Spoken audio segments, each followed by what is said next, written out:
महिला प्रस्तावितांना धक्का बसू शकतो का असं वाटतं? ते कधी होईल, काय होईल, हा एक नवीन जुमला आहे। जुमले पे जुमला, जुमले पे जुमला, तारीख पे तारीख, तारीख पे तारीख, असं या संपूर्ण विधेयकाचं मला लक्ष दिसतंय।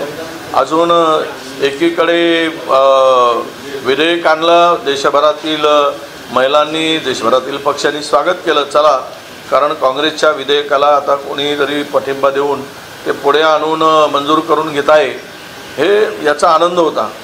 परंतु हे मात्र मोदी सरकारच्या नशिबी नाही महिलांना आरक्षण देणं, हे एकूण दिसते आहे ते काँग्रेसच्याच नशिबी आहे आणि काँग्रेसच्याच हातून हे आरक्षण मिळेल असं एकूण वातावरण आहे। याचं कारण असं आहे की विधेयक 2021चा सेन्सस झाला नाही, 26ला होईल की नाही माहीत नाही, मग 29ला येईल, म्हणजे आश्वासन देऊन मतं मागायचे, जसे 15 लाख देऊन देतो म्हणून मतं मागितलेत, मग महागाई 100 दिवसात कमी करतो म्हणून मतं मागितलेत, त्याचाच प्रकारचा हा एक जुमला या केंद्र सरकारने लोकांना, महिलांना दाखवलेला आहे।